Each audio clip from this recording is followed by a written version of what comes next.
24 korban ledakan di SMA N72 Jakarta hingga kini masih dirawat di rumah sakit. Pemulihan korban kini menjadi fokus utama dan tidak hanya fisik, melainkan juga pemulihan psikologis korban. Hampir sepekan berlalu dari insiden ledakan di SMA 72 Kelapa Gading, Jakarta Utara.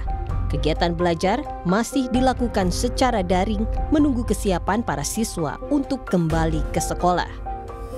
Sementara itu, 24 siswa SMA N72 Jakarta yang jadi korban ledakan masih berjuang sembuh dari luka bakar dan gangguan pendengaran.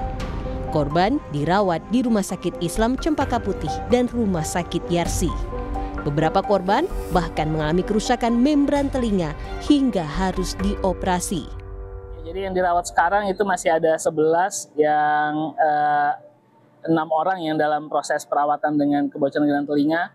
Yang sisanya itu kita siapkan untuk hiperbarik dan dilanjutkan dengan rawat jalan. Ada 4 siswa yang mengalami tuli mendadak tanpa kerusakan membran telinga, itu masuk ke hiperbarik untuk mendapatkan terapi oksigen bertekanan tinggi.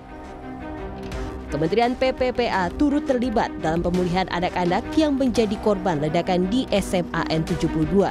Sejumlah psikolog akan dilibatkan untuk pemulihan psikologis korban dan orang tua serta pengajar di SMA N72. Karena yang dilakukan pendampingan ini bukan hanya sekarang yang sedang sakit, guru, orang tua, dan juga siswa lain yang ada di sekolah itu menurut saya sangat penting dilakukan pendampingan. Pendampingan psikologis ini yang utama bagi kami dan besok kita akan berkoordinasi lebih lanjut. Baiknya apa yang kita lakukan untuk anak-anak, ya, untuk keluarga dan juga untuk guru-guru. Kasus ledakan di SMA N72 menjadi alarm pentingnya menciptakan ruang aman di sekolah sebagai rumah kedua bagi anak. Guru Besar Universitas Pendidikan Indonesia, Cecep Darmawan menyebut pihak sekolah harus peka mendeteksi perilaku siswa dan menyalakan deteksi dini kesehatan mental.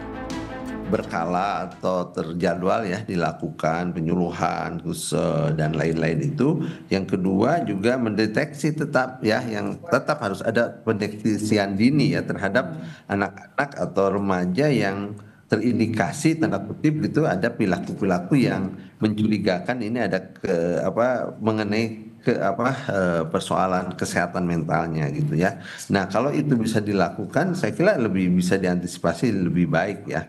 Jadi ada kanal ya, ada kanal-kanal yang bisa disalurkan, termasuk juga guru BP dan juga sebetulnya bukan hanya peran guru BP ya, wali kelas, guru-guru bidang studi juga harus bisa melihat gejala-gejala misalnya anak-anak yang tadi ya, yang lain daripada yang lain gitu. Pasca ledakan yang terjadi di SMA Negeri 72 Jakarta, pemulihan korban jadi fokus utama. Pemerintah memastikan akan terus memberikan pendampingan kepada korban, tak hanya pengobatan luka fisik, tapi juga trauma healing. Tim Liputan, Kompas TV.